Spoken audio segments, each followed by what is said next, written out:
당시 할로윈 압사사고 뉴스 보도에 따르면 그 당시 이태원에는 최소 10만 명 내지는 13만 명 정도가 운집했다고 합니다. 이들은 모두 해당 장소에 체류하였던 사람입니다. 그런데 이태원특별법 피해자 조항 중 나항에 따르면 당시 이태원에 체류했던 사람들도 피해자 신청이 가능하다고 합니다. 뿐만 아니라 이태원특별법 피해자 조항 중 라항에 따르면 당시 인근 거주자와 상인과 알바생 및 근로자들 모두 피해자로 규정하고 있습니다. 심지어 이태원 피해자는 이태원특별법 피해자 조항 중 나항과 다항에 해당하는 사람의 가족 모두 피해자로 규정하고 있습니다. 그러면 당시 이태원 체류자 1명당 파생되는 피해자가 부모 포함해서 최소 3명인 셈입니다. 즉 체류자와 체류자의 가족만 하더라도 30만 명입니다. 그렇다면 이태원 특별법에 따르는 피해자는 해당 장소의 체류자와 가족만 포함하더라도 최소 30만 명에 이르는데 여기에 인근 거주자, 인근 사업자, 근로자들 또한 이태원 피해자로 규정하게 된다면 피해자는 숫자는 걷잡을 수 없이 많아지게 될 것입니다. 이태원 피해자에 대한 정의 자체도 납득할 수 없지만 국민 세금으로 수십만 이태원 피해자들의 교육, 건강, 복지, 돌봄, 고용 등 방대한 영역을 지원해줘야 한다는 것은 더욱더 납득할 수가 없습니다. 이태원 특별법의 목적이 도대체 무엇입니까? 당시 할로윈 압사 사고로 우리 사회에 필요한 것은 공공질서와 도덕관념입니다. 공공질서와 도덕의 영역까지도 정부의 행정이 적극적으로 개입하도록 하는 것은 개개인의 영역에 대한 자유 침해입니다. 그러나 현재 이태원 특별법은 개인의 영역에 행정이 개입하도록 하고 있습니다. 더 큰 문제는 대형 압사 사고의 안타까움을 반정부 운동으로 승화시켜 피해자라는 새로운 권한의 특권 지위를 수십만 명 만들어내서 정치 세력화한다는 점입니다. 이 정치 세력은 국민 세금을 뜯어서 모셔야 하는 새로운 특권층이 될 것입니다. 부채 투지 행진, 진실 말고 필요 없다, 권한 말고 필요 없다 아닙니까?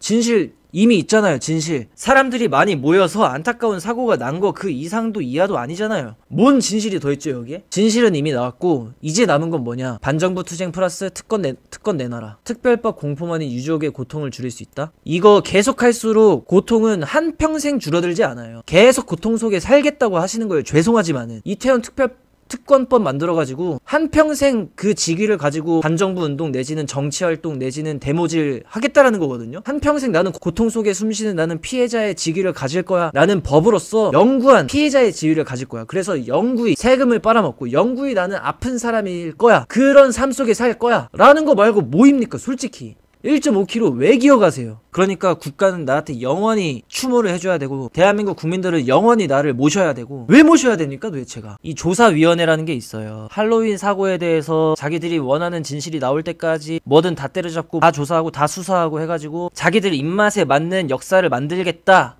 라고 하는 게 이태원 조사위원회예요. 이 조사위원회 뭐냐? 아니 우리 조사위원회가 뭔 활동을 하든 간에 방해하면은 5년 이하의 징역 또는 5천만 원 이하의 벌금, 사법 처리를 하겠다. 이게 이태원 우리들이 원하는 진실 만들기 조사위원회가 가지는 특권입니다. 국가는 피해자한테 필요한 생활 여건을 마련할 수 있도록 교육도 지원해주고요, 건강관리 지원해주고요, 복지 지원해주고요, 돌봄 지원해주고요, 고용 지원해주고요. 여러분들 이거 하나하나 섹터들이 다 굉장히 큰 아젠다들이거든요. 교육만 하더라도 얼마나 큽니까? 의무교육에 대한 혜택을 받을 수도 있고, 대학교 등록금에 대한 혜택을 받을 수도 있고, 뭐 수시 입학 전형에 대한 혜택을 받을 수도 있는 것이고, 뭐 기타 등등의 여러가지 혜택을 받을 수가 있어요. 장학금이나 뭐 가산점 어쩌고 저쩌고. 이 한 섹터만 하더라도 굉장히 방대한 영역입니다. 건강만 하더라도 그렇죠. 복지, 돌봄, 고용. 근데 이 피해자의 개념이 우리가 생각하는 상식적인 그런 피해자의 개념이 아니고요, 피해자와 희생자의 개념부터 알려드리겠습니다. 자, 희생자 나오죠. 희생자가 이때 당시 사망한 사람. 피해자는 뭐냐? 희생자의 배우자 및 기타 등등 가족. 피해자는 삼촌까지도 이제 피해자인 거예요. 그러니까 그날 가서 돌아가신 분의 삼촌까지도, 부모도 피해자고 삼촌도 피해자고 형제자매도 피해자고 다 피해자의 직위를 얻는 겁니다. 자, 방금은 피해자의 범위가 가족이었죠. 더 늘어납니다. 이제 할로윈 파티 당시, 그때 당시 이태원에 살았던 사람도 피해자입니다. 사고 여부와 상관없이 그냥 그 근처 살았던 사람도 전부 다 피해자. 거기에 사업장을 운영하는 사람, 거주하지 않더라도 이태원에서 그 당시 사업장 운영했던 사람들도 전부 다 피해자. 그리고 또 뭐다? 알바 근로활동 했던 사람. 그러니까 거기 일대 전부 다 피해자인 거예요. 거기에 살았던 사람, 장사했던 사람, 거기서 알바했던 사람, 직원들 전부 다 피해자. 자, 희생자는 사망하신 분들이고 피해자는 기타 등등 저 가족들 플러스 지금 뭐다? 거주했던 사람, 사업장 장사했던 사람 플러스 알바 직원들 전부 다 피해자입니다. 그리고 플러스 구조활동에 참여했던 사람, 공무원 빼고 구조뿐만 아니라 수습에 참여한 사람. 그리고 거주했던 사람이 아니라 그냥 거기 근처에 있었던 사람, 거기 근처에 체류했던 사람까지도 전부 피해자입니다. 그 사람들의 가족들까지도 전부 다 피해자. 정리하자면은 희생자는 그 당일날 사망하신 분들, 피해자는 누구다? 삼촌까지 가족들, 구조활동했던 사람, 수습했던 사람, 이 사람도 피해자, 이 사람들의 가족들까지 전부 다 피해자. 플러스 거기에 체류했던 사람, 태원에 관련된 모든 사람들의 가족들까지다. 가족들까지 다 피해자.